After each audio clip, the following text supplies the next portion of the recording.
Welcome to Rashmi's रसोई।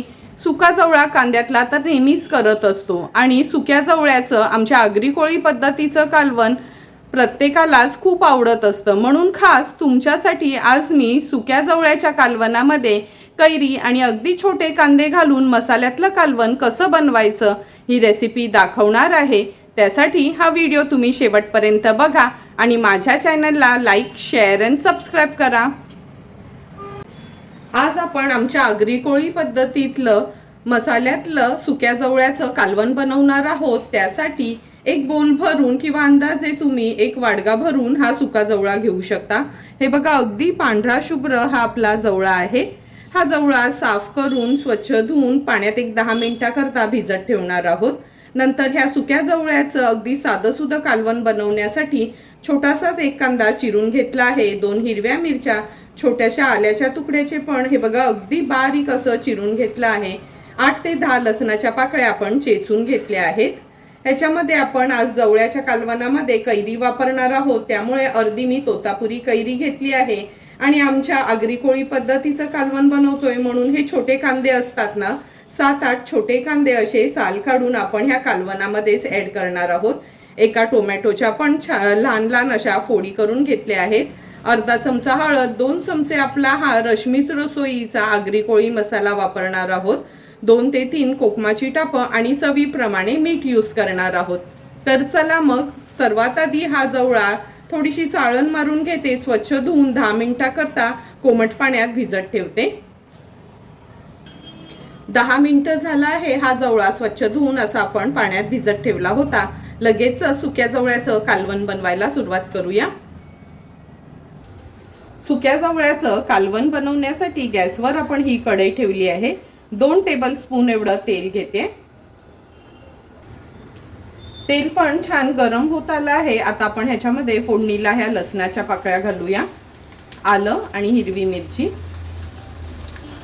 लसणाच्या पाकळ्या, आलं आणि हिरवी मिरची व्यवस्थित तेलावर परतून घ्यायची आहे, म्हणजे लसणाचा पूर्ण फ्लेवर न तेलामध्ये यायला हवा।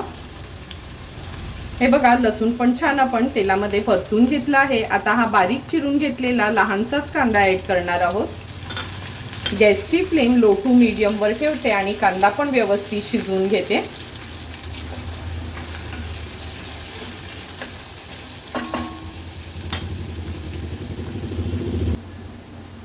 हे बघा, कांदा पण अगदी व्यवस्थित शिजत आला आहे। गॅसची फ्लेम आता मीडियम वर करते।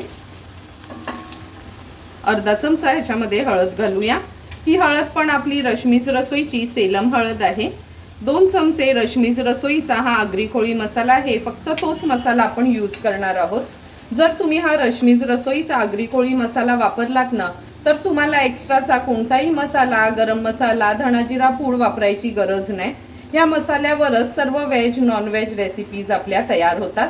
तुम्हाला जर हा मसाला ऑर्डर द्यायचा असेल तर नक्की मला कमेंट करून सांगा, घरपोच तुम्हाला हे मसाले अवेलेबल असतील।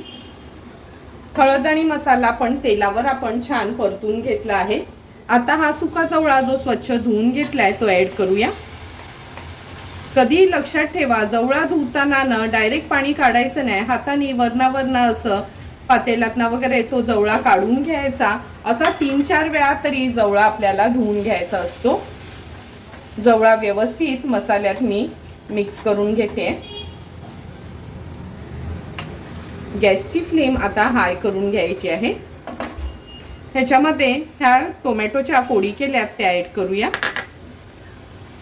कैरीचा सीझन आहे म्हणून कैरी आणि हे छोटे कांदे न कालवणातले खूप खायला सुंदर लागतात, म्हणून ते छोटे कांदे मी ऍड केले आहेत। चवीप्रमाणे मीठ, 2 ते 3 कोकमाची टापं आपण वापरणार आहोत। व्यवस्थित सर्व वस्तू मी ह्या मिक्स करून घेते।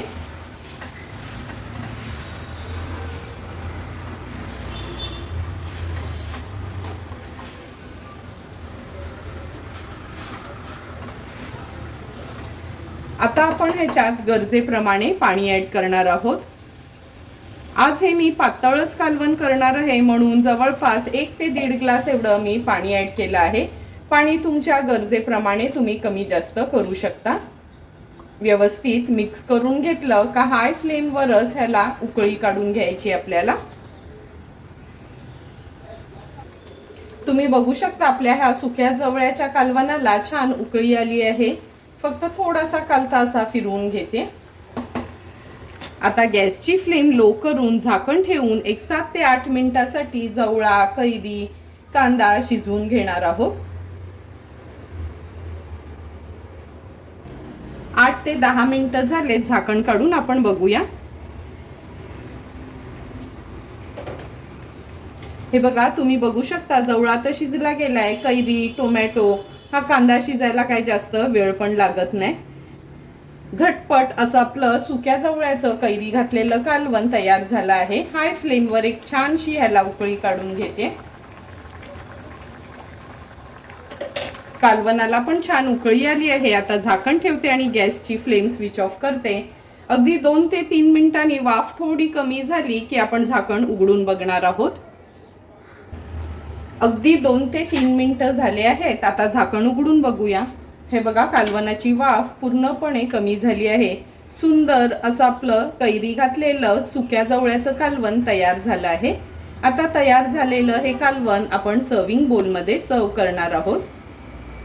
सुंदर आणि झटपट असं आमचं ऑथेंटिक पद्धतीचं सुक्या जवळ्याचं कैरी घातलेलं कालवण आपण ह्या सर्विंग बोलमध्ये सर्व करून घेतोय. हे कालवण तुम्ही चपाती, भाकरी किंवा भातासोबत पण खाऊ शकता. अगदी गरमागरम वाफळता भात आणि हे कालवण तोंडी लावण्याकरता एक अंड्याची जर पोळी असेल ना तर खूपच सुंदर लागतं. तुम्हाला पण जर मी बनवलेल्या ह्या सुक्या जवळ्याच्या कालवणाची रेसिपी आवडली असेल तर तुम्ही पण माझ्या पद्धतीने एकदा तरी हे सुक्या जवळ्याचं कैरी आणि कांदा घातलेलं कालवण घरी ट्राय करा आणि मला कमेंट करून सांगा की तुम्ही बनवलेलं हे सुक्या जवळ्याचं कालवण कसं झालंय ते. जर तुम्हाला मी बनवलेल्या ह्या सुक्या जवळ्याच्या कालवणाचा व्हिडिओ आवडला असेल तर नक्की माझ्या चॅनलला तुम्ही लाईक, शेअर अँड सबस्क्राईब करा. Thank you for watching my video.